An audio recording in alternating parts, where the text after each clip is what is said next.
Hello everyone. Previous video lectures में हम gastrulation के बारे में पढ़ रहे थे। लास्ट वीडियो लेक्चर में हमने मॉर्फोजेनेटिक मूवमेंट पढ़ा था, किस तरह से जर्मिनल लेयर्स जो हैं, जो 3 जर्मिनल लेयर्स हैं, डिप्लोब्लास्टिक ऑर्गेनिज्म 2 जर्मिनल लेयर जहाँ पे मेसोडर्म एब्सेंट रहता है, या फिर ट्रिप्लोब्लास्टिक ऑर्गेनिज्म जहाँ पे 3 जर्मिनल लेयर्स होते हैं, उनके अंदर उनका डेवलपमेंट किस तरह से होता है, इसके बारे में हमने स्टडी की थी। ओके, तो पिछले वीडियो लेक्चर्स में हमने ये सारी चीज़ें पढ़ ली थी और मॉर्फोजेनेटिक मूवमेंट के बारे में डिस्कस कर लिया था। एपिबोली, एम्बोली और उनके डिफरेंट टाइप्स, एम्बोली के 4 टाइप्स के बारे में हमने डिस्कस किया था। तो ये सारी चीज़ें हमने ऑलरेडी प्रीवियस वीडियो लेक्चर्स में डिस्कस कर ली हैं। आज का वीडियो लेक्चर जो होगा, इसमें हम गैस्ट्रुलेशन के लास्ट टॉपिक्स कुछ पढ़ेंगे, जहाँ पे गैस्ट्रुलेशन हम कवर करेंगे। टॉपिक्स हैं आपके गैस्ट्रुलेशन के समय होने वाले कुछ केमिकल चेंजेस और उसके साथ ही साथ सिग्निफिकेंस क्या है गैस्ट्रुलेशन का, इसके बारे में हम डिस्कस करेंगे। क्या ज़रूरत है, क्या इंपॉर्टेंस है गैस्ट्रुलेशन की, अगर गैस्ट्रुलेशन का फेज स्किप हो गया तो क्या प्रॉब्लम्स आएंगे। बहुत सारी प्रॉब्लम्स हैं, इनके बारे में हम डिस्कस करेंगे। केमिकल चेंजेस की बात करें, केमिकल चेंजेस ड्यूरिंग गैस्ट्रुलेशन।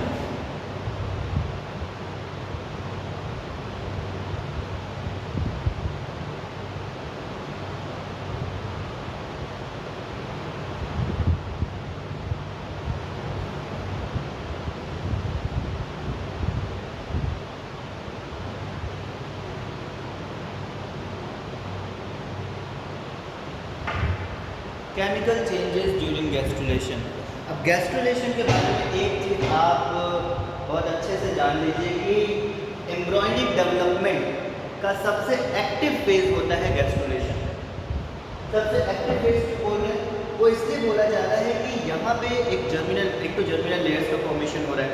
वो जर्मिनल लेयर्स जो है वो आगे चल के ऑर्गन्स का फॉर्मेशन करेंगी, तो इसलिए बहुत तेज़ी से, बहुत तेज़ मात्रा में सेल डिवीज़न होता है। जितनी तेज़ मात्रा में सेल डिवीज़न होगा, एनर्जी की रिक्वायरमेंट उतनी ज़्यादा होगी।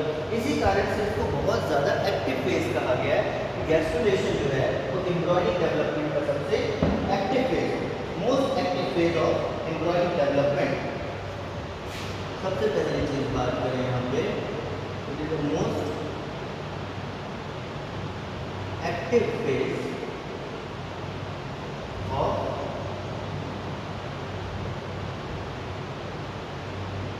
embryonic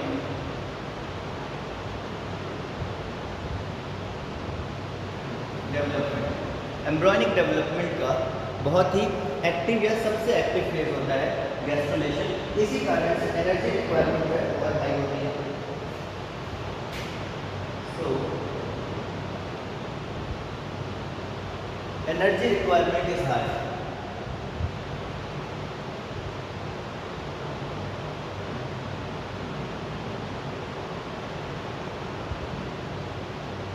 एनर्जी रिक्वायरमेंट का मतलब एटीपी की रिक्वायरमेंट, एनर्जी एटीपी के फॉर्म में मिलेगी ना। So most active phase of embryonic development, so energy requirement is really high. उसके बाद अगर हम बात करें तो यहाँ पे बहुत ज़्यादा एटीपी मॉलिक्यूल्स का फॉर्मेशन होता है।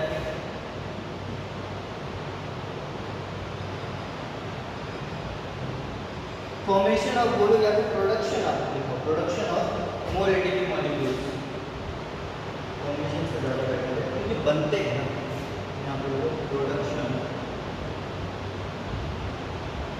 और मोर एटीपी मॉलिक्यूल। एटीपी के फॉर्म में हमें एनर्जी मिलेगी, ठीक है। एटीपी मॉलिक्यूल्स का प्रोडक्शन होगा। उसके बाद ग्लाइकोजन की कंसंट्रेशन घटेगी, डिक्रीज कंसंट्रेशन ऑफ ग्लाइकोजन। अब यहाँ पे ग्लाइकोजन कैसे आया, एटीपी चाहिए तो एटीपी कहाँ से मिलता है। आप सबने ग्लूकोज मेटाबॉलिज्म पढ़ रखा होगा। ग्लूकोज मेटाबॉलिज्म में आपने देखा होगा ये कि हमें ग्लूकोज की रिक्वायरमेंट होती है ब्रेक डाउन करके फर्दर ग्लूकोज से pyruvic acid, then lead reaction से एसिटाइल कोएंजाइम ए, देन उसके बाद क्रेब्स साइकिल, देन उसके बाद ऑक्सीडेटिव फॉस्फोराइलेशन, तब जाके कहीं हमें हमारे जो एटीपी है वो मिलते हैं, ठीक है। तो यहाँ पे मोर एटीपी, ज़्यादा एटीपी का प्रोडक्शन अगर करना है तो उसके लिए ग्लूकोज चाहिए। अब ग्लाइकोजन क्या है, ग्लूकोज का स्टोर्ड फॉर्म है। कई ग्लूकोज मॉलिक्यूल्स मिलकर ग्लाइकोजन का फॉर्मेशन करते हैं और उसके बाद वो स्टोर हो जाता है बॉडी में। तो जब भी बॉडी को ज़रूरत पड़ती है ज़्यादा ग्लूकोज की, तो उस ग्लाइकोजन को तोड़ा जाता है, उससे ग्लूकोज लिया जाता है, ग्लूकोज का ब्रेक डाउन किया जाता है, मेटाबॉलिज्म किया जाता है, उसका ऑक्सीडेशन किया जाता है, उससे एनर्जी प्राप्त की जाती है। तो decrease concentration of glycogen, obvious सी बात है, ज़्यादा ग्लूकोज चाहिए तो ग्लाइकोजन की संख्या कम करनी पड़ेगी, ग्लाइकोजन को तोड़ना पड़ेगा।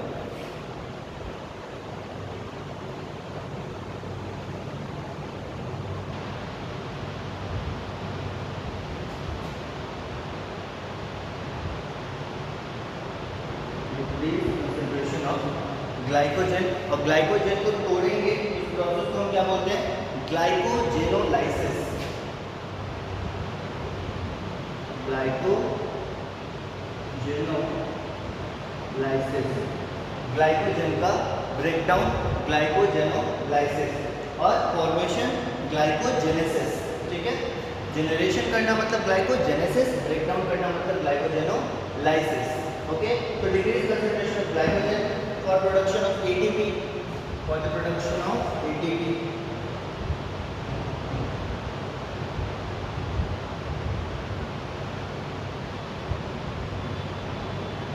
Adenosine phosphate energy currency.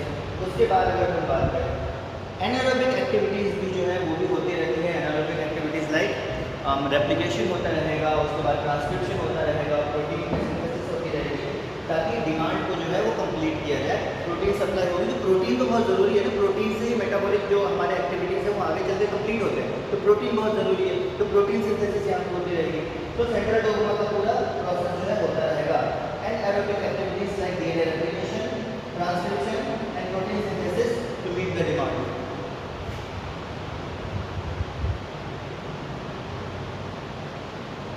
Anaerobic processes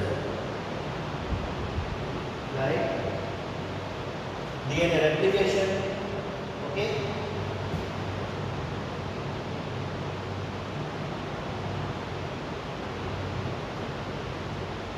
DNA replication के बाद mRNA ट्रांसक्रिप्शन है, सीधे ट्रांसक्रिप्शन लिखो।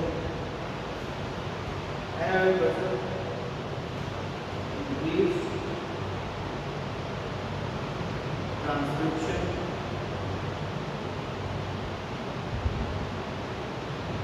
देन उसके बाद इंक्रीज ट्रांसलेशन या protein synthesis,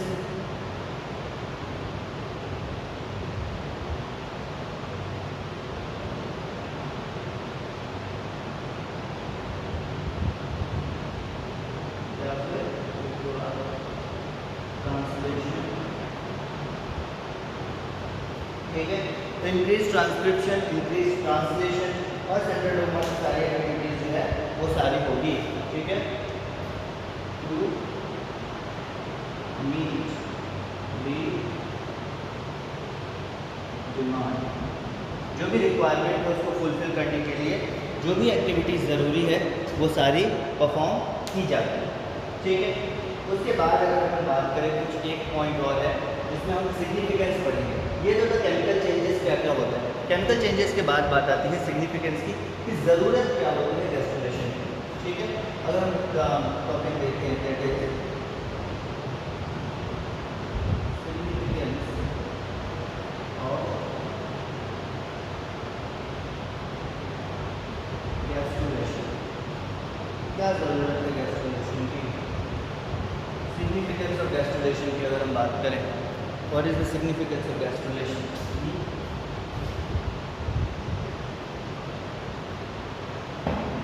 significance of gastrulation की बात करें तो सबसे पहले सिंगल लेयर का जो ब्लास्टुला होता है, ब्लास्टुला के बाद ही गैस्ट्रुला बनता है, तो सिंगल लेयर का जो ब्लास्टुला होता है उसको 2 या 3 लेयर के गैस्ट्रुला में कन्वर्ट किया जाता है। The single layer blastula gets converted into 2 और 3 layer gastrula. The single layer blastula gets converted into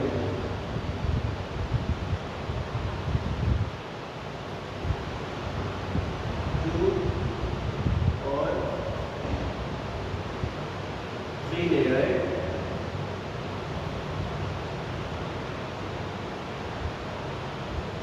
gastrula। Single layer का जो गास्ट्रुला होता है वो 2 या 3 लेयर के गैस्ट्रुला में कन्वर्ट हो जाता है, ठीक है, जिसके कारण जर्म लेयर की एस्टेब्लिशमेंट होती है,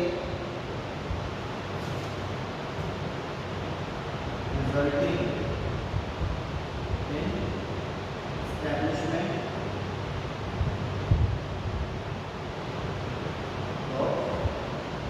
जर्म लेयर।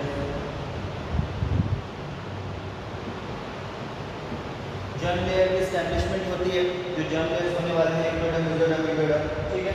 उसके बाद necessary for the formation of body systems,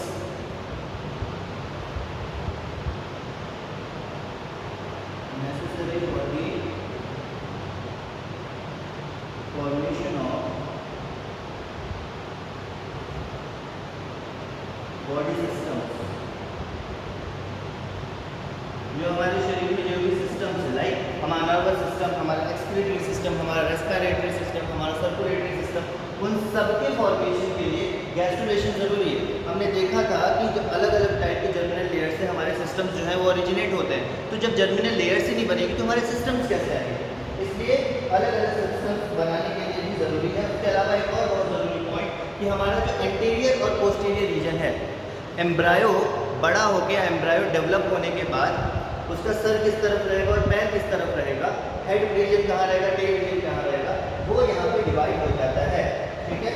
तो anterior posterior body axis emerges clearly, antero posterior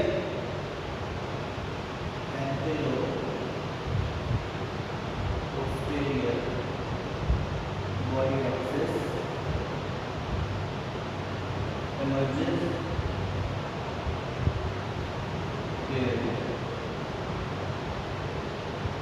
ठीक है।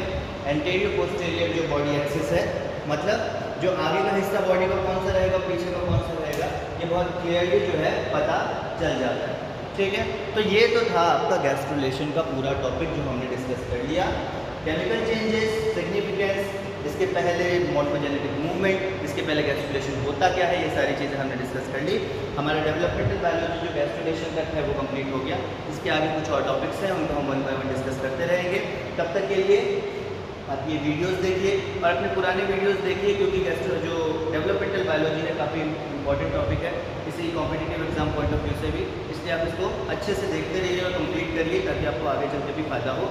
तब तक के लिए थैंक यू वेरी मच।